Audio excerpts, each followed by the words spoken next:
Halo semua, halo.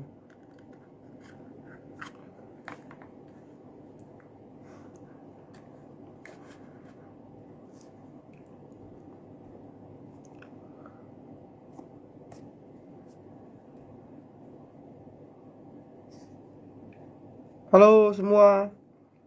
Mohon maaf ya agak telat ya. Saya baru pulang sih tadi. Ya, agak macet di jalan.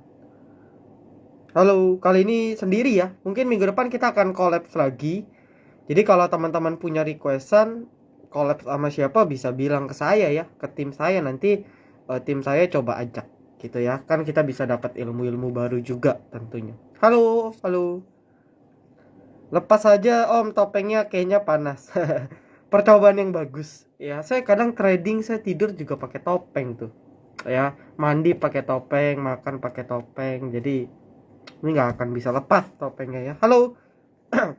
Halo, halo, halo. Ngobrol bebas aja ya sebelum nanti kita buka-buka chart pastinya. Ya, Anda mau tanya bebas dulu sebelum tanya saham juga boleh sih. Makanya tanya di luar charting dulu boleh. Ya, bebas lah. Namanya juga live Instagram yang bebas ya. Tapi sesuai judul, IHSG kita masih galau gitu ya.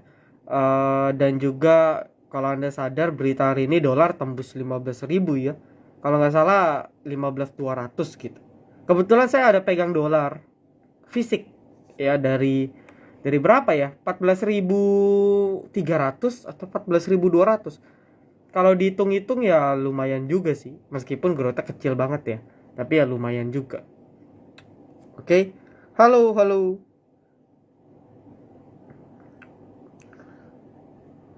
Asli mana?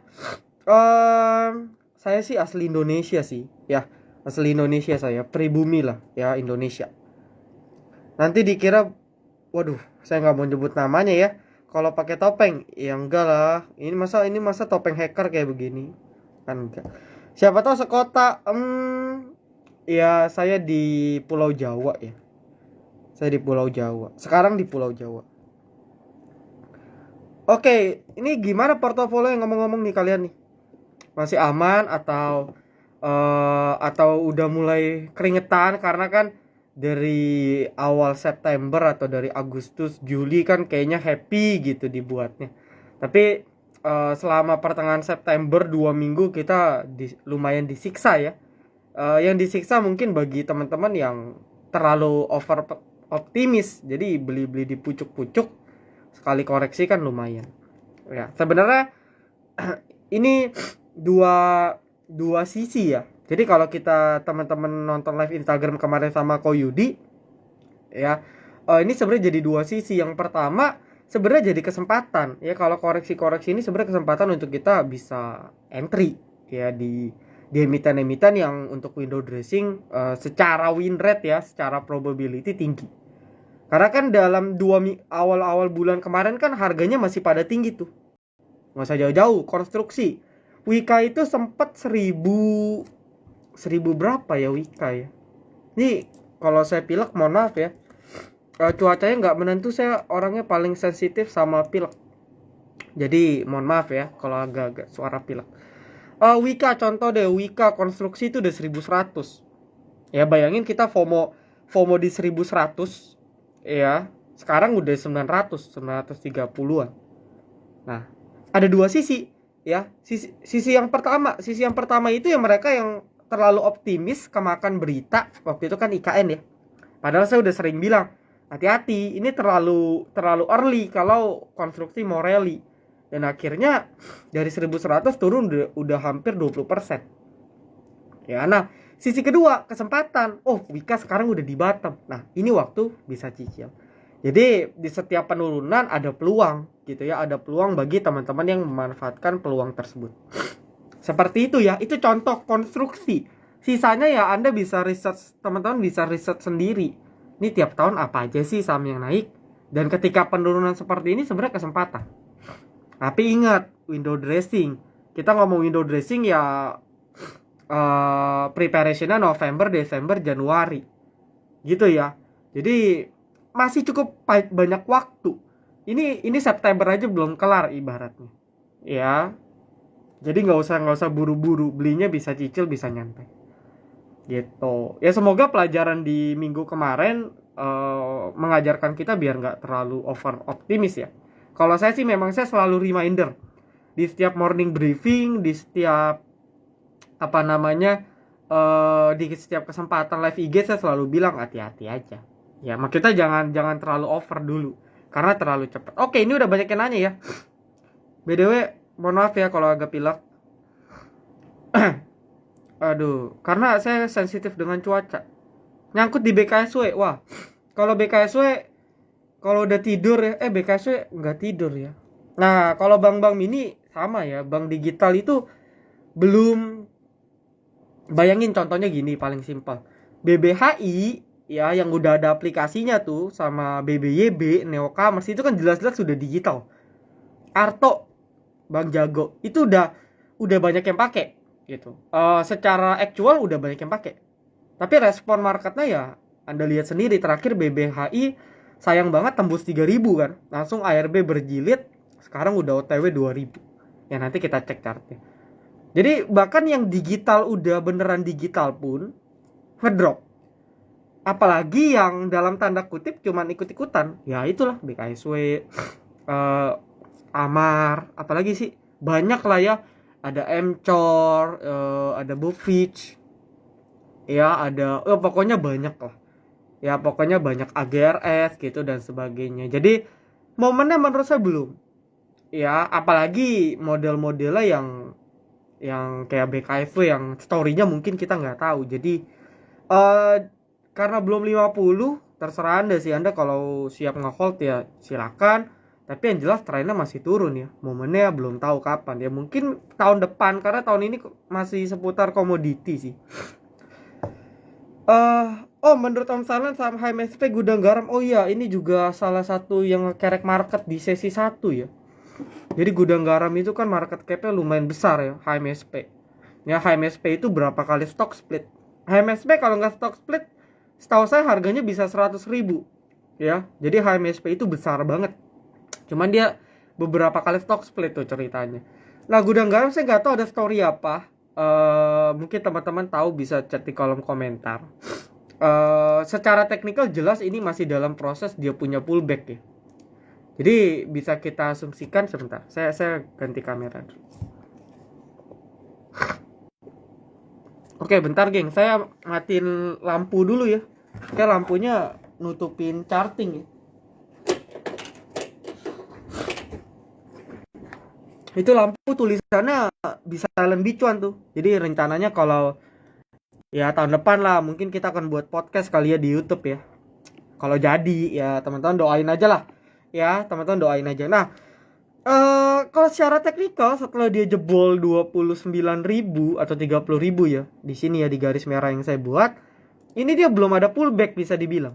Ya ini pullback kecil banget di sini, tapi habis itu belum ada pullback besar. Nah, ini sebenarnya masih tergolong pullback.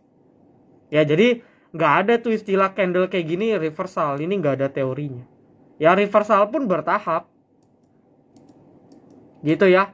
Buat higher high, higher low. Jadi nggak sesimpel itu ya. Jadi kalau ditanya pullback jelas ini masih pullback. Oke, cuman sebenarnya ya karena kita tahu kan gudang garam atau industri dari rokok ini kan udah mature banget atau mungkin udah bisa masuk tahap declining gitu ya. Jadi life cycle product ya, pertama tahap pengenalan, habis itu introduction, habis itu fase growth ya, ini beggar, habis itu tahap mature ya, udah mateng, udah stabil. Nah contoh kayak Unilever tuh kan udah mature, bisa stabil aja udah bagus, habis itu masuklah ke declining, produknya penjualan sales sudah menurun, udah banyak kompetitor dan sebagainya. Jadi kalau mau kita bahas secara general ya ini udah sunset industrinya. Jadi kita bisa pikir ulang kalau mau invest panjang di sini. Ya kecuali Anda punya analisa pribadi ya terserah juga. Tapi saya akan memanfaatkan kesempatan ini untuk mencoba exit dulu. Ya, puter ke yang memang jelas lagi on track. Iya dong, ini kan jelas downtrend. Ya, bilang dividen gede Gede gak sih? Paling 4%, 5%. Banyak emiten 4%, 5% yang secara valuasi masih oke, potential growth masih oke, itu banyak banget. Ya, kita di Silent Invest pun ada 3 emiten yang dividennya bisa di atas 4-5%. Ya, dan peluang growth-nya masih tinggi banget. Gitu. Jadi, ini tanda tanya kalau Anda mau invest di sini, reasonnya harus kuat, gitu ya. Begitu pula HMSP ya, sama lah, ini berdua sama. Ya, ini technical rebound. Posisi kebetulan HMSP di bottom. Halo Om, saya alumni FTHC, puji Tuhan. YTD, oke 100%. Oke, yield growth profitnya 100%. Thank you ilmunya. Thank you. Ya, berarti ini murid saya nih, nggak tahu nih batch berapa.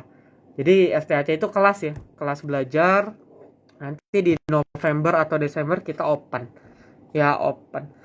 Kenapa pakai topeng? Kenapa pakai topeng ya? Ini pertanyaan paling ini. Jawabannya ada di sini nih. Ya, tadi member saya nih ada yang balas di posan saya yang ini. Kelihatan gak sih? Yang ini nih. Ya. Always love to see you with a cool marks. What you give is more important than who you are. Keep the good work. Jadi, yang terpenting itu apa yang saya berikan, ya, tanpa peduli saya siapa. Itu memang tujuan saya selama ini. Jadi, kalau saya mau buka STA dari awal cuman mau numpang nama, saya nggak pakai topeng tuh, ngapain lah, ya, capek ngajar kelas pakai topeng, live pakai topeng, napa susah.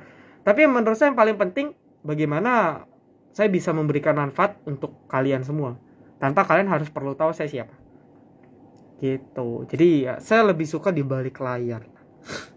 Ya, SBMA, oke. Ini secara teknikal so far so good ya. So far so good untuk SBMA. Ini kan gas ya, ini gas. Jadi kenapa dalam seminggu 2 minggu terakhir naik? Ya karena mungkin kalau kita perhatikan dalam seminggu 2 minggu 3 minggu terakhir sektoralnya lumayan gerak ya. Ada pegas dan lain-lain sebagainya. Jadi menurut saya so far masih oke sih. Untuk trading so far masih bagus. Kalau kita perhatikan SBMA ini kan nurut banget ya. Dia lagi nurut banget di garis merah nih. Saya pakai EMA 5. Ya. Jadi ada beberapa saham yang ada nurut di EMA 5, ada nurut di yang EMA yang biru, ada nurut di EMA yang kuning. Itu bebas sih, angkanya juga bebas. Cuma setiap saham karakternya beda. Kayak contoh, kalau Anda ingat kita punya review Bumi ya. Kan saya cerita nih waktu itu. Bumi ini nurut di garis biru.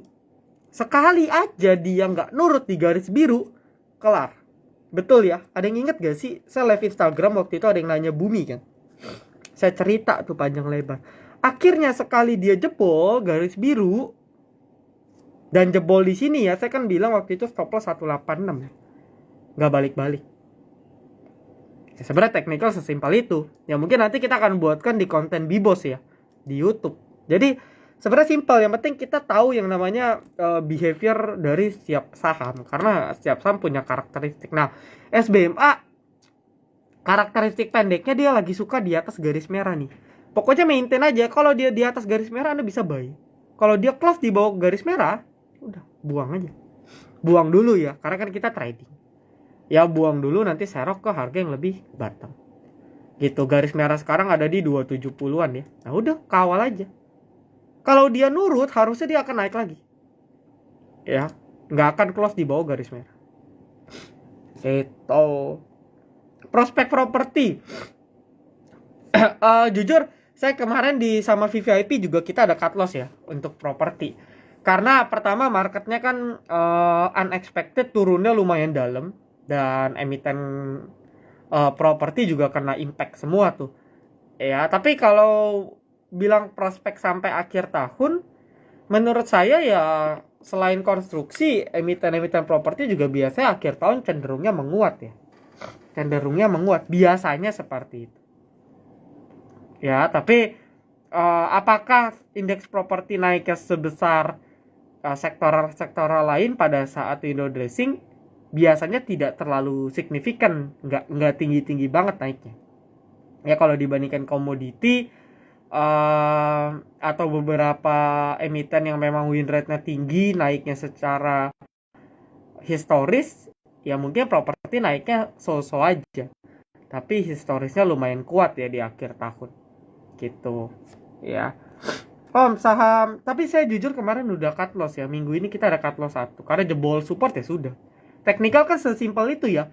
Kita buat trading plan, gagal, lepas. Udah. Simple. Ya, abis lepas masuk lagi ke yang on track gitu. Jadi membiasakan diri untuk cut your loss quickly. Ya kata Jesse Livermore kan, kalau Anda tonton Bibos kita episode 7, saya ada cerita tuh, Jesse Livermore bilang dalam bukunya, kita harus cut kita punya loss itu cepet. Ya, gitu. Nah, abis itu apa? Kalau TP jangan buru-buru. Jangan kebalik. Kita kadang cut loss kita tahan, TP baru 2% kita udah TP. Itu salah besar gitu.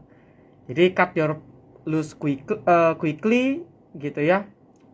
Take profit slowly. Jadi kalau take profit ya slowly aja. Selagi trennya masih bagus kita bisa kawal. Topeng, yang penting cuan, no pom-pom. Ya, mana pernah saya pom-pom ya? Gak pernah. Karena buat apa juga gitu. Kejen, oke. Wah, ini saya nggak ngikutin story-nya sih, tapi dalam seminggu terakhir lumayan signifikan ya. Ya mungkin kalian ada pegang di sini ya lumayan. Satu hal yang pasti ini kan volumenya gila banget. Ya ini ciri-ciri emiten yang enak untuk scalping. Ya saya nggak bilang untuk trend following ya, karena kalau secara teori teknikal ini belum confirm uptrend. Tapi kalau secara scalping ini jelas bisa kita pakai untuk scalping. Gitu ya. Jadi kita harus bedain. Kalau ditanya tren ya belum. Tren besarnya masih down. Tapi kalau tren pendek, tren minor ya mungkin sudah mulai ada uptrend ya, karena dia buat higher high higher low secara minor trend jangka pendek. Nah, tapi yang harus diperhatikan volumenya. Ini yang ngebuat kenapa tadi saya bilang oke, Kejen ini enak banget untuk scalping. Ya, nah kalau ada mau keep untuk long kan biasa gitu ya. Retail itu atau yang baru-baru kalau dapat barang dan emiten naik-naik signifikan dalam rentang waktu pendek, pasti pertanyaan kedua ialah, Om, saya mau invest di sini boleh gak? Selalu gitu. Dan itu pertanyaan yang sebenarnya pertanyaan yang kurang tepat. Kenapa? Karena kalau kita udah bicara untuk invest, untuk long, ya kita harus research perusahaannya. Ya, karena sometimes kadang emiten-emiten kayak gini gerak cuman karena faktor X, bukan karena faktor fundamental. Ada sih emiten yang naik karena faktor rumor, tapi mayoritas berakhir after naik ya balik lagi. Jadi kalau Anda udah pegang tinggal trailing stop aja. Contoh gini ya, paling gampang kan kita baca behavior, Kejen selalu nurut di atas garis merah tuh, Anda perhatiin ya, closing di atas garis merah terus. Ya udah, once dia sekali aja turun di bawah garis merah, buang. Udah, simple. Terserah Anda mau scalping, atur area beli, entry, TP, silakan. Intinya garis merah diikutin. Rulesnya di situ, behaviornya di situ. Gitu ya, itu untuk Kejen. Jadi yang penting kita tahu polanya sih. Kita tahu apa yang sedang kita tradingkan. Kita tahu saham yang kita tradingkan itu kayak gimana. Bukan cuma ikut-ikutan lihat ini kayaknya naik terus, tapi ternyata bandar besok udah mau jualan. Ya itu fatal banget.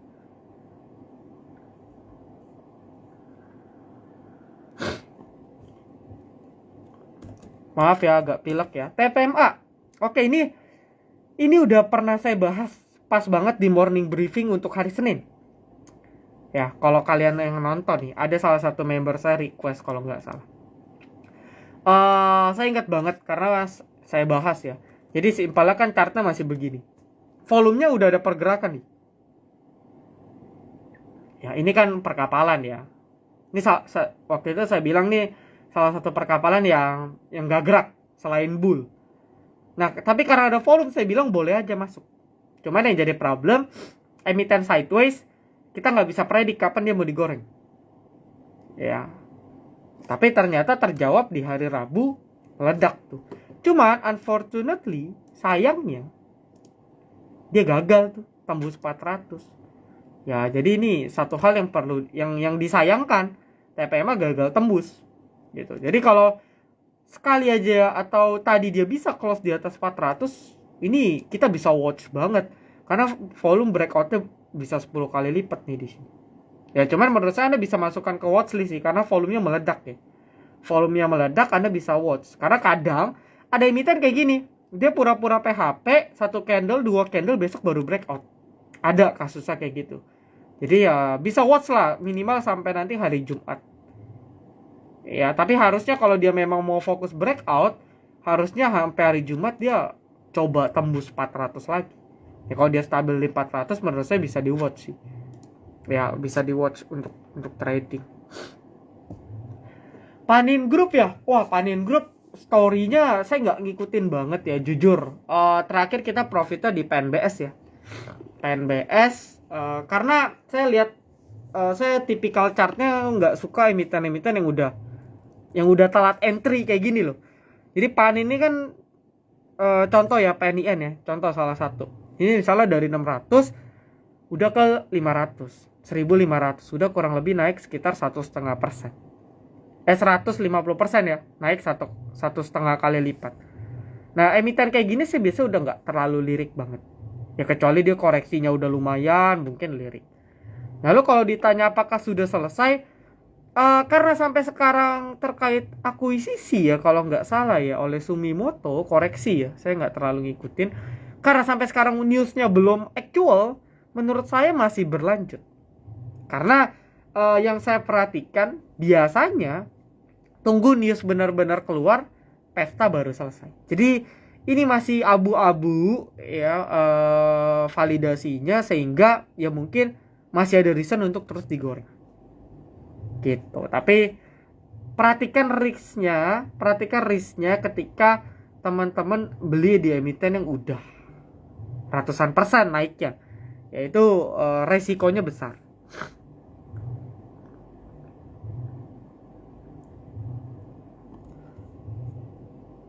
Wah, ini yang chat banyak ya. Kalau ada yang kelewat mohon maaf juga ya. CPRO pertama ya, selalu kalau ada yang nanya average down, jawaban saya pertanyaan saya satu. Alasan kita average down ini apa? Apakah karena berharap dia akan naik setelah kita average down, atau karena ketika saya lihat nih Om, nih perusahaannya bagus banget nih, ya saya yakin invest di sini.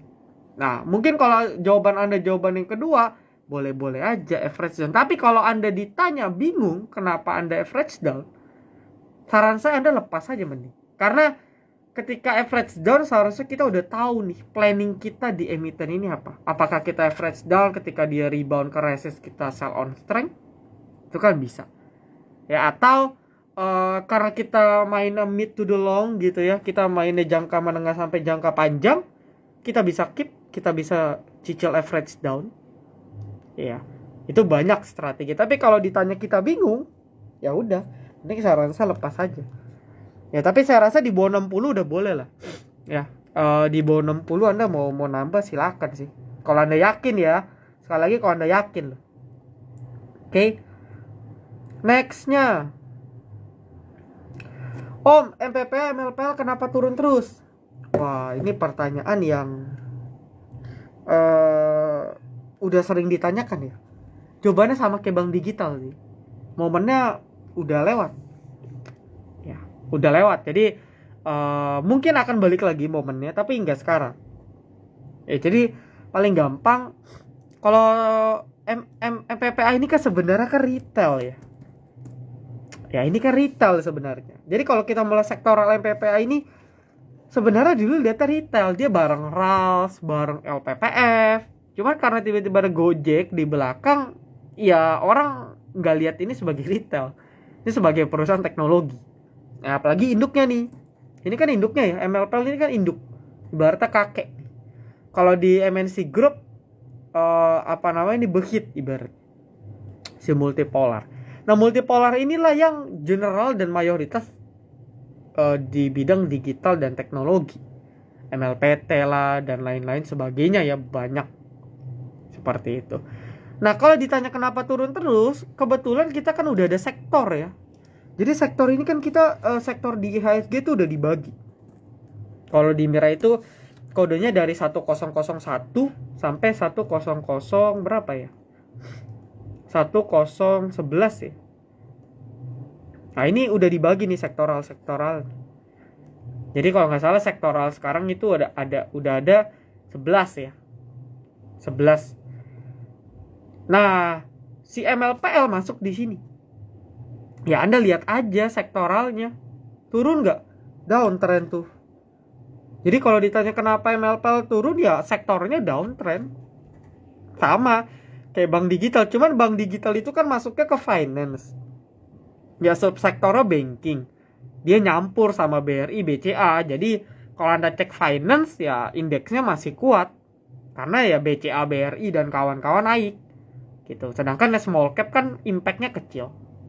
Tapi kalau teknologi kan jelas. Ya ini mengerucut teknologi. Nah semua emiten teknologi Anda perhatikan downtrend.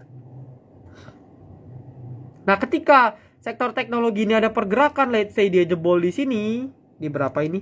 Ya contoh ya angka bulatnya di sekitar berapa ini? 8.290 lah kurang lebih ya, 8.280 atau 8.290. Nah kalau dia jebol di sini, nah ini baru mungkin ciri-ciri ada potensial ya, karena kan dia breakout. Ya karena kan dia breakout di double bottom atau triple bottom lah. Ya kalau dia confirm breakout di sini, nah baru tuh sektor-sektor teknologi bisa kita lihat. Tapi sampai sekarang belum, jadi ya sudah. Ya jangan dipaksa. Kalau ada kenaikan, gimana Om?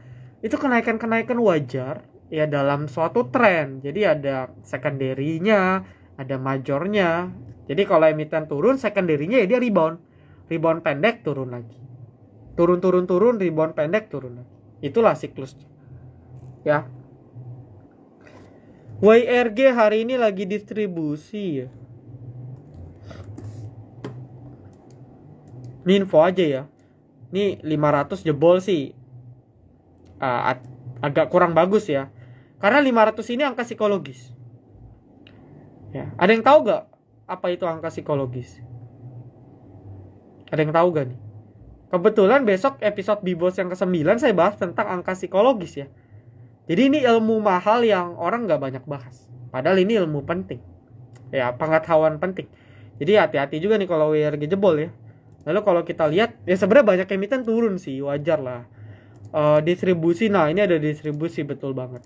Karena dominan sekali ya, Ini dominan sekali ya, si KZ buang 105.000. Yang nampung ya retail nih, YP, CC, XL, XC, PD. Ini retail semua. Gitu, jadi ini jadi red flag lah kalau dia jebol 500.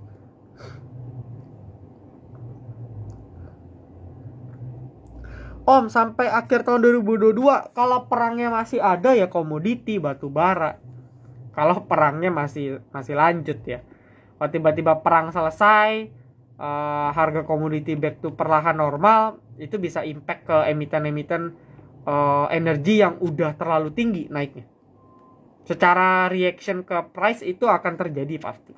Tapi balik lagi ya, especially batu bara deh. Kita ngomong batu bara, ini katalisnya masih banyak banget. Ya, katalisnya ini masih banyak banget. LKQ3 ini kan udah mau penutupan September. Harga batu bara tuh masih di 400 loh. Ya, ini harga batu bara nih masih di 400 loh. Ya, kelihatan gak sih? Ini kontrak September masih 437, Oktober kontrak sampai Desember pun masih 400. Per sekarang ya. Jadi Q3 pasti makin menggila lagi. Harusnya. Ya, atau setidaknya pendapatannya meledak lah dibandingkan tahun lalu. Lalu apa impact berikutnya? Di beberapa emiten yang bagi dividen 2 kali, biasanya akan bagi dividen di November tuh. Ya emitennya saya nggak sebut lah, banyak, Anda bisa cari. Nah, emiten-emiten tersebut akan bagi dividen, dan asumsinya kan dividen akan besar ya, karena kan pendapatannya juga growth-nya berkali-kali lipat. Jadi itu akan jadi katalis kedua. Udah LK-nya cakep, tambah dividen, harga komoditinya let's say masih strong karena asumsi perangnya masih lanjut ya. Ditambah lagi batu bara memang secara siklus tanpa perlu kita bilang perang musim dingin ya musimnya batu bara. Jadi udah pasti demand-nya tinggi di musim dingin. Kapan musim dingin ya? Dari Desember sampai Februari ya. Biasanya musim dingin itu Desember sampai Februari. Ya Desember Januari lah puncak-puncak. Jadi kalau ditanya ya yang paling oke menurut saya masih itu ya. Menurut saya. Cuman balik lagi katalis yang harus kita perhatikan dari luar ya. Dari luar negeri karena harga komoditi kan berpengaruh banget sama apa yang terjadi di luar negeri juga. Ya jadi kita harus melihat beda dengan kayak contoh properti konstruksi ya kita nggak akan ninjau konstruksi di Amerika gimana nggak gitu. Kita lihat aja nih konstruksi perusahaan-perusahaan dapat proyek apa aja dalam negeri. Tapi kalau kita udah bicara komoditi yang harus kita analisa lebih banyak faktor-faktor yang mempengaruhi naik turunnya permintaan dan supply komoditi itu yang harus kita lihat. Jadi memang agak-agak kompleks gitu ya. Jadi ya begitulah intinya batu bara lah so far ya komoditi. Bang, garis itu indikator apaan aja bang? Garis apa ya? Sebenarnya saya kalau pakai emiten ya, saya kalau pakai untuk charting emiten sebenarnya saya suka ganti-ganti sih. Tapi kalau Anda lihat di chart ini, saya pakai moving average nih yang ini. Yang saya bilang garis kuning, garis biru. Warnanya pun bisa diganti sih. Om, saya sukanya warna pink karena saya perempuan, ganti aja warna pink.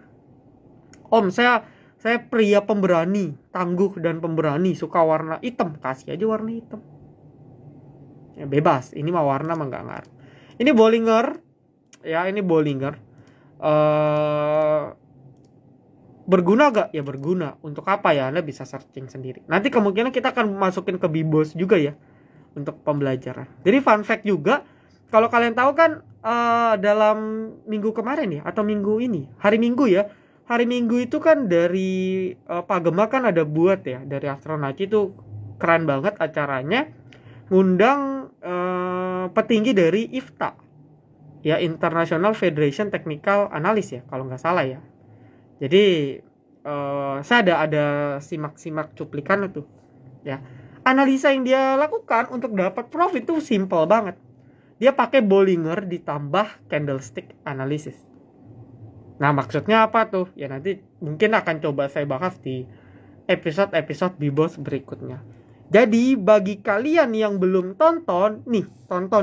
Total udah ada 11 video. Episodenya episode 8. Ya ada yang episode spesial juga. Jadi buat yang belum tonton, buruan tonton. Terakhir kita bahas tentang gap. Jadi gap itu juga ada jenis-jenisnya. Ya, dan setiap jenis bisa kita manfaatkan. Karena tiap jenis gap itu punya makna tersendiri. Nah, ini saya buat videonya dengan setulus hati ya. Ya, pakai topeng, edit sendiri nih. Jadi, yuk kalau bisa ditonton. Promosi dikit. Oke, lanjut. Lalu nextnya prospek emiten batu bara ya tadi saya udah jawab. TPMA tadi saya udah jawab. PNBS karena seperti yang saya bilang Panin Group masih peluang, jadi harusnya PNBS juga akan ngekor meskipun mungkin kenaikannya tidak setinggi kayak PNBN, PNLF atau PNIM. Ya karena ini sebenarnya kayak anak tirinya aja nih si PNBS. Ya lalu nextnya INDX. INDX wah ini arah ya hari ini ya. Arahnya juga tadi di HK tiba-tiba, ini kan tiba-tiba nih. Langsung set langsung naik. Saya sih nggak beli ya. Cuma secara teknikal jelas ini bagus. Ya. Kenapa? Dia breakout di 290. Ini kan resist penting ya. Dia breakout di 290, volumenya tinggi, mengkonfirmasi, lalu tinggal kita validasi pakai broker summary. Oh, pemainnya YP, ya mungkin nih YP kompetisi ya, bisa jadi gitu kan, karena kan masih kompetisi.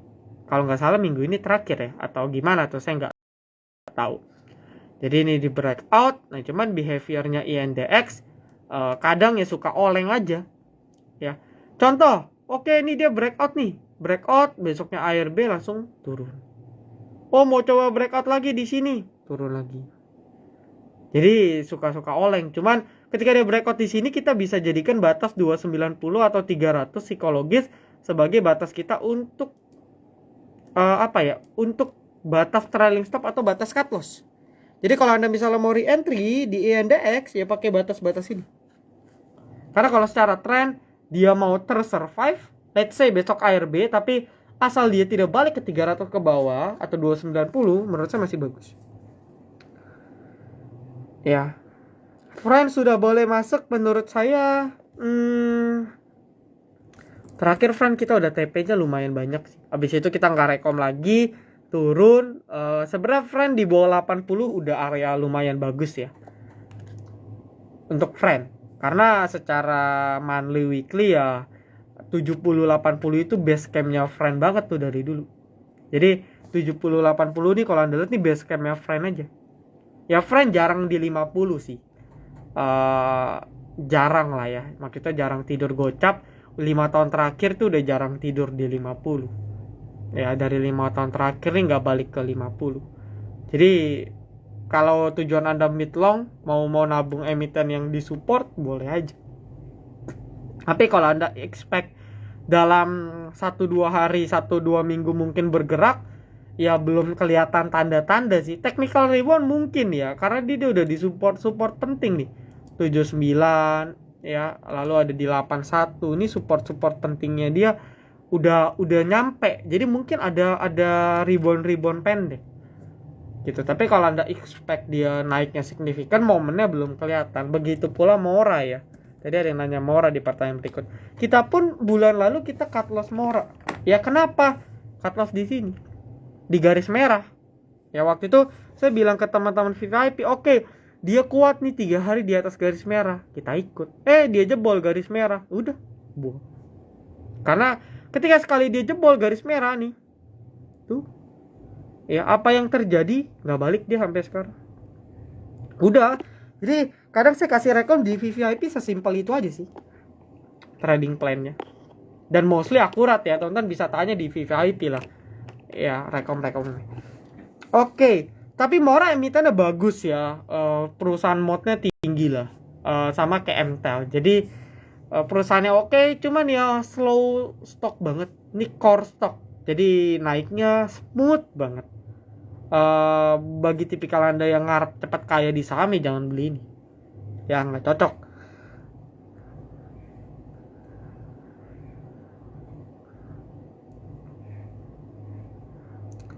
Wah, MAPI ini naiknya udah tinggi sih.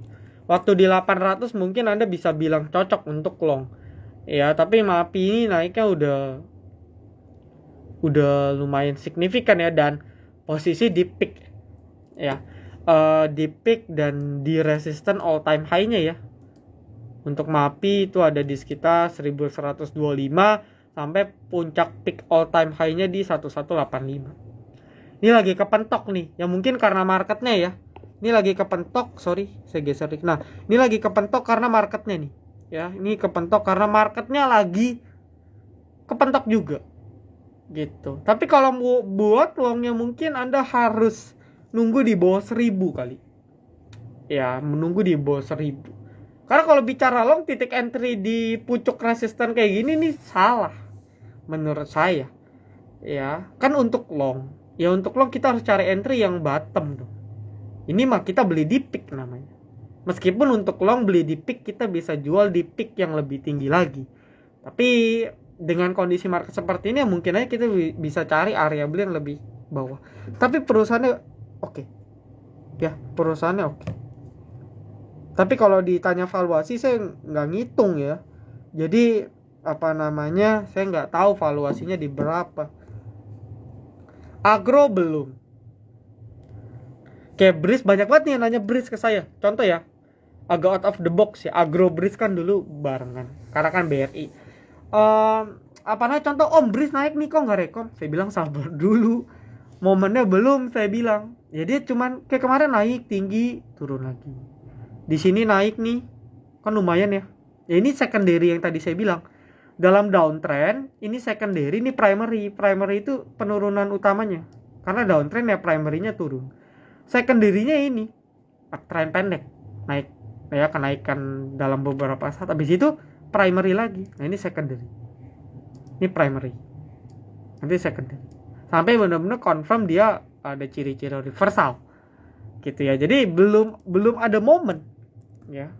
Tahan, saya nggak pernah rekom Breeze sudah dari sejak dia beggar kayak udah nggak pernah. Oh pernah sekali saya rekom Breeze itu waktu di sini ya. Nah waktu di sini nih di tahun lalu lah.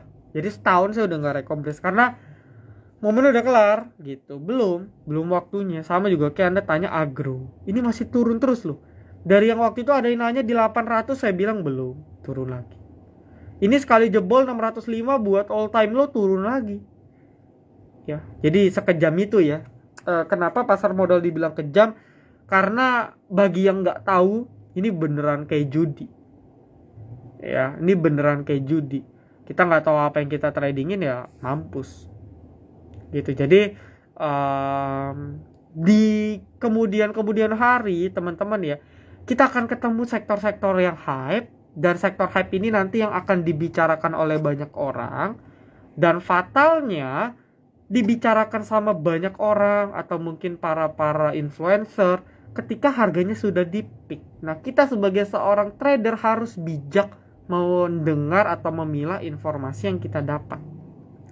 Saya nggak menyalahkan pihak manapun, tapi ada satu contoh, mungkin kalian tahu emitennya, saya nggak sebut.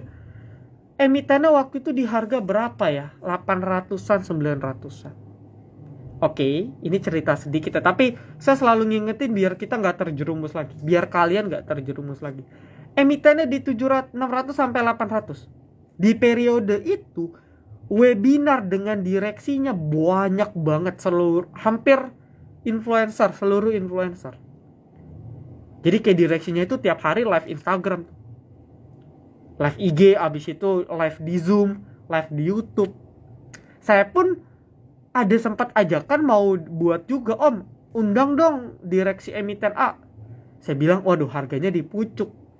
Saya nggak mau lah, saya bilang. Udah kita tinggal denger aja direksinya, kita ikut live IG orang aja gitu kan kalau mau dapat informasi.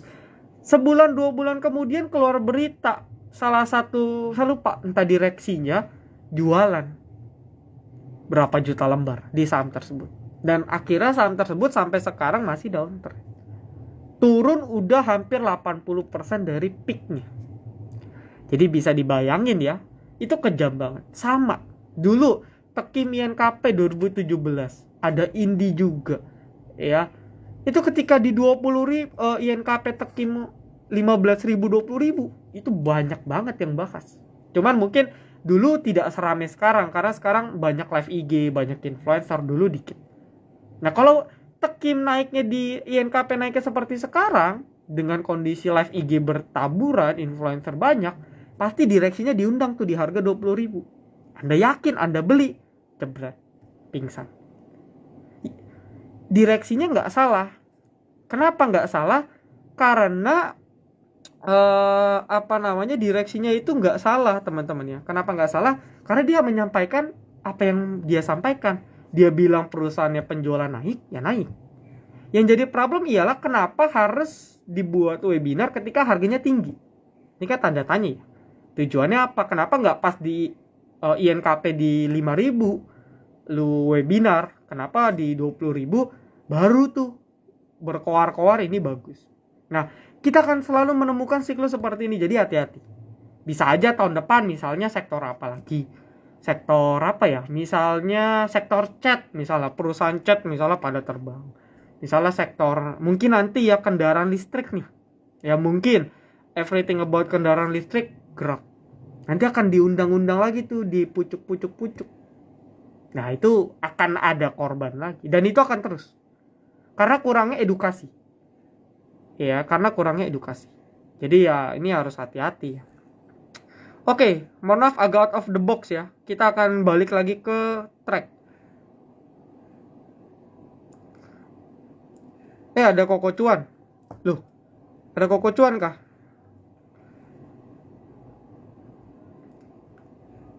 Bentar ya. Saya tadi di mana nih? Ini chatnya banyak ya. Saya bingung.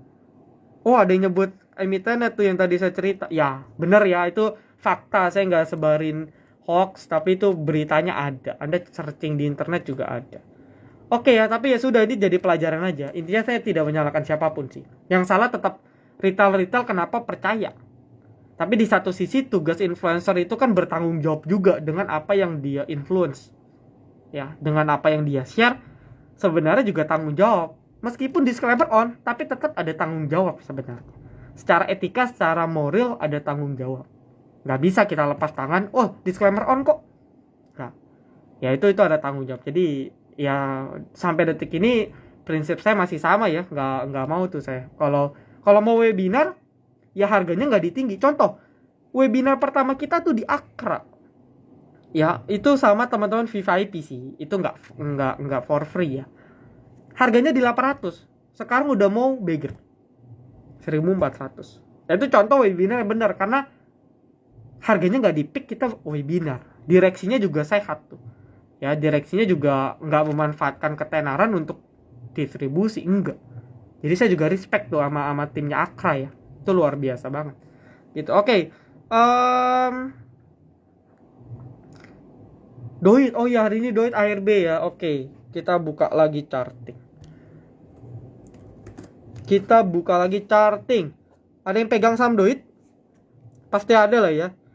Karena salah satu batu bara yang mungkin signifikan kalau lagi digerak Doit ya. Meskipun sebenarnya banyak sih yang gerak. Kayak RMKE waktu itu ya, ada mungkin SMMT, KKGI. Oke, kita baca dari broker summary-nya dulu kali.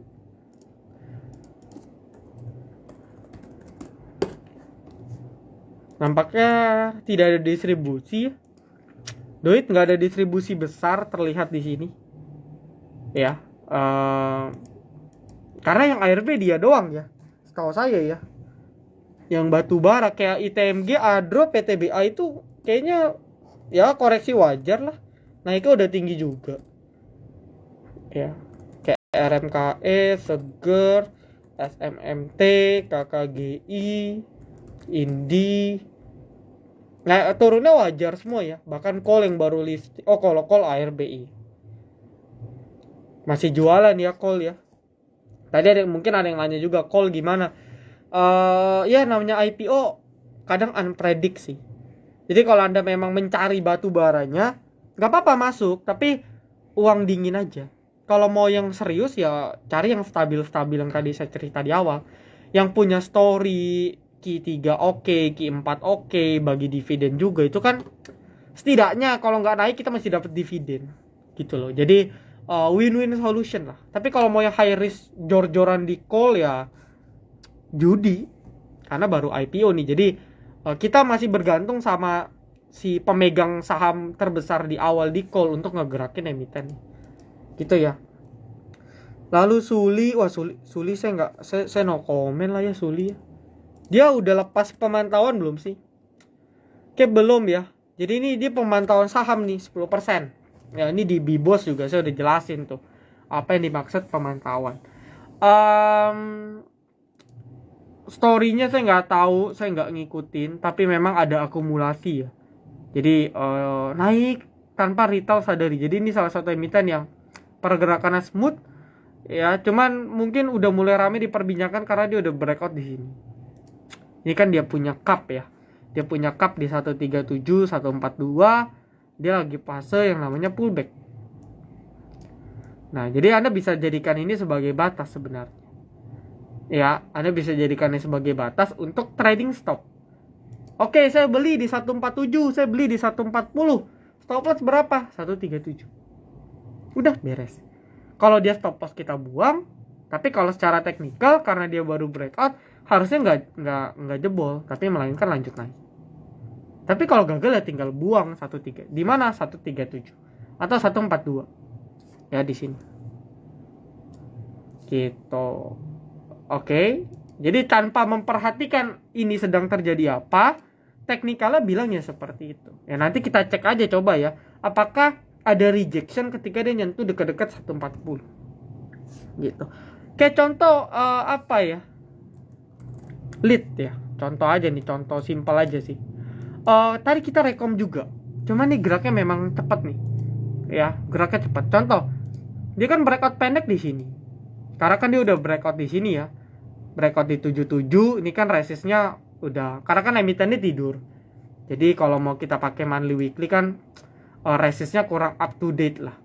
Ya, tapi kalau kita perhatikan kan dia tembus di sekitar sini ya. Kalau lihat chart monthly kan dia tembus di sekitar resisten di ya 90, 87, 87 sampai 94 ya. Ini kan area resisten. Oke, cuman daily nggak kelihatan ya. Nah, contoh simple dia breakout di sini 87, 88 misalnya. Berarti kan ketika dia breakout sama kayak tadi contoh si Suli, contoh ya. Setelah breakout kan ada fase yang namanya pullback. Nah, ini dia lagi pullback. Asal pullbacknya tidak lebih rendah dari sini, kita entry, kita buat trading plan. Jebol 87, 86, buah. Dan akhirnya ya dia rebound. Tadi kita sempat ya copet lah. Masuk nggak banyak karena geraknya cepat. Langsung hari ini jebret naik 10%. Sama tuh. Jadi tinggal ngikutin aja. Saya rekom ini jujur ya. Saya nggak ngecek bandarnya. Saya cuma lagi screening. Waktu itu candle-nya nggak setinggi ini nih. Dia masih merah, doji merah. Masih doji merah. Saya tarik. Oh, dia kayaknya ada kuat nih karena dia nggak tembus nih. Nggak tembus di berapa, di 87 sampai 88 kayak kuat. Udahlah buat trading plan. Ya, makanya kalau teman-teman VIP nggak, tadi saya stop loss-nya di berapa? 86. Karena 86 ini juga ada area support ya. Selain 87. Jadi satu tick lah di bawah 87. Udah habis itu ternyata langsung kenceng. Apesnya ketika saya rekom semenit kemudian langsung ada yang HK. Jadi cepet tuh langsung dari 93 ke 100, 7%. Gitu ya. Itu contoh untuk Suli. Arto skip HDIT ya di atas 100 lah ya. Pokoknya di atas 100. PSKT kalau HDIT saya nggak ngikutin story ya, saya no comment. PSKT juga ini udah kena trailing stop sih. Ya, udah kena trailing stop. Kenapa kena trailing stop? Sama ya sebenarnya ya. Kuncinya asal kita tahu behaviornya dia nurut sama apa. Contoh, PSKT ini kan awalnya nurut banget sama garis merah ya. Closing, rebound. Sekali dia jebol di sini, langsung ARB berjilid. Gitu. Dan harusnya Anda sudah trailing stop. Kenapa? Karena kan dia awalnya jebol 89. Ya, lalu dia breakout lagi di 94. Ini area TP2 kita nih, PSKT ya. PSKT ini termasuk rekom kita di September ya, September awal. PSKT. Nah, harusnya trailing stop kita antara di 89 kalau enggak di 94. Jadi harusnya kita udah kena trailing stop di sini. Itu trading plan yang baik itu harusnya seperti itu. Gitu. Jadi ya kalau ini jebol, dia akan kembali ke fase sideways-nya lagi. Balik lagi ke 80 ke bawah potensial. Ya, karena dia tembus jebol 89 dia akan kembali sideways lagi di sini. 73 sampai 89. Gitu. Jadi ya bisa tunggu mungkin balik ke 80-an lagi kali. Oke. Tapi kalau let's say besok tiba-tiba balik ke 89, mungkin bisa di watch. Mungkin aja dia false break ya. Atau bear trap. Kan bisa. Kalau dia bisa langsung balik besok dengan volume. Tapi kalau enggak bisa lepas.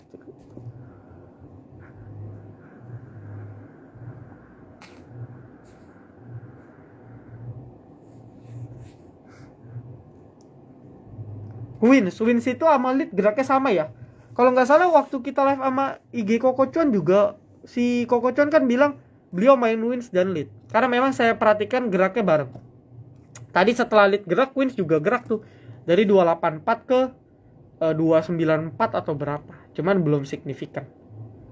Ya, nah ini sempat ke 300 malah ya. Ini kan geraknya bareng nih. Geraknya bareng sama lead. Ya, karena mungkin sektoral juga sama ya. Bisnis modelnya sama. Oke, coba saya scroll lagi ya. Mungkin 10 menit lagi lah ya kita close.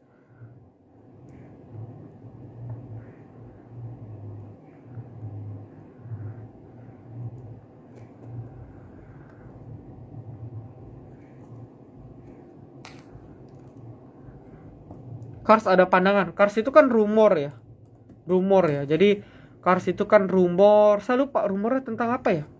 Dibeli dibeli atau diakuisisi si Car, saya juga lupa tuh, sama grupnya Trimegah ya kalau nggak salah ya, koreksi ya. Dan setelah kenaikan dia signifikan, ya dia udah back to nature-nya, dia kembali ke asalnya tuh Cars. Kalau nggak salah udah berapa, sebentar, udah 88 ya, udah balik 88. Dan prinsipnya gini sih, saham itu kan ada 700 lebih sekarang, dan pada faktanya kita nggak mungkin bisa mantau 700 saham itu full update. Kayak contoh, mungkin ada sebagian trader yang pantau update-nya Cars, story-nya mungkin kayak tadi Suli, atau emiten-emiten yang lagi naik signifikan kayak OBMD itu kan naik tiba-tiba gitu ya. Tapi ada juga trader yang mungkin mereka nggak pantau OBMD, nggak pantau Cars, tapi dia pantau misalnya kayak kios misalnya yang lagi naik gitu ya dalam beberapa pekan ini, atau emiten-emiten apalagi yang naik. Jadi antara satu dengan yang lain kita kadang beda pantauan, dan kayak Cars gini saya nggak mantap. Intinya prinsip saya sih, kalau ketika saya realize ada emiten yang sudah naik tinggi gitu ya, dan ada story, karena sudah telat, saya biasa udah nggak mau cari tahu, udah biarin aja ya. Paling kalau teknikalnya lumayan stabil mungkin coba, tapi kalau enggak, no, lepas, udah buang aja. Karena balik lagi, trading tanpa ketidaktahuan ya sama aja bunuh diri, sama aja judi gitu ya. Jadi untuk Cars teknikalnya juga banyak banyak patah sih. Bottomingnya belum kelihatan, jadi ya belum, no comment lah, bottomingnya belum kelihatan ya, bottomingnya belum kelihatan. Karya repo ya Om, Karya coba ya kita cek sama-sama ya.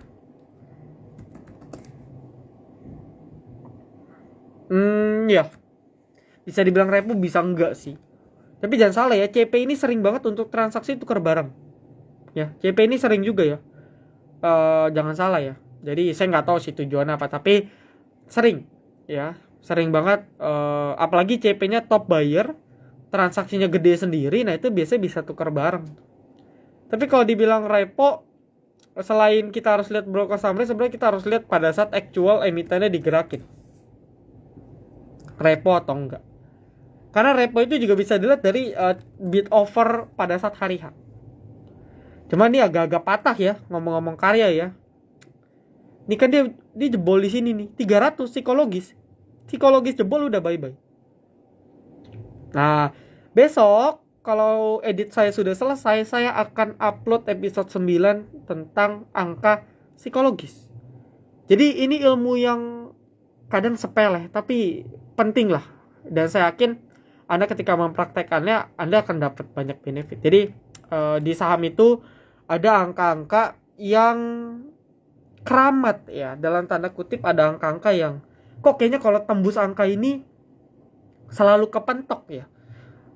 Emiten ini kenapa kalau tembus ini setelah jebol langsung ARB berjilid-jilid ya. Jadi ada angka-angka yang namanya angka psikologis. Nah, tapi secara teknikal angka-angka psikologis ini ada reasonnya, ada background kenapa angka-angka yang disebut psikologis ini beneran sepenting itu. Jadi bukan cuman karena angka 600 nih, angka 400 angka sial misalnya. Angka 4 kan banyak orang bilang misalnya ya, contoh angka sial. Ketika jebol ini jadi downtrend, enggak. Tapi ada angka-angka yang spesifik yang memang bisa dijelaskan alasannya secara teknikal. Nah, di episode Bibos kita yang ke-9 besok insya Allah akan rilis, saya akan jelaskan di sana. Gitu ya. Oke. CPO CPO masih belum lah. Dan secara siklus pun window dressing CPO biasanya nggak powerful. Ya. Kemarin rally pun emiten CPO juga nggak tinggi-tinggi banget ya. Bahkan nggak ada yang bagger gak sih? Cuman CSRA kalau nggak salah yang bagger. Itu pun yang liquidity-nya tipis ya. Tapi kayaknya kalau ke AL, ILS, SIP itu oke naik, tapi nggak sampai tinggi. Jadi memang emitennya ya begitulah, masih slow banget. Oke, ya jadi saya rasa kayak udah cukup lah ya untuk live IG kali ini. Jadi besok minggu depan kita akan bertemu lagi mungkin dengan kita ngundang orang lah ya. Teman-teman juga bisa request mau ngundang siapa untuk belajar materi-materi baru. Jadi thank you untuk teman-teman semua yang udah bantu meramaikan. Belum tembus 100 sih, tapi nggak apa-apa lah. Yang penting Anda bisa dapat banyak manfaat, banyak insight, dan ya harus hati-hati juga lah ya dengan market. Siapin free cash lah intinya untuk bisa entry ketika mungkin market masih bottoming, jadi kita bisa entry cicil-cicil emiten favorit kita untuk window dressing. Jadi intinya jangan sampai kehabisan uang cash. Portonya jangan 100% saham. Sisakanlah 20-30%. Ya dana darurat untuk kita bisa pakai ya untuk average down, untuk masuk ke emiten-emiten yang lagi on track itu boleh banget gitu ya. Dan thank you semua, good luck untuk perdagangan besok. Nanti rekaman ini saya akan upload seperti biasa di post story. Thank you semua, bye bye.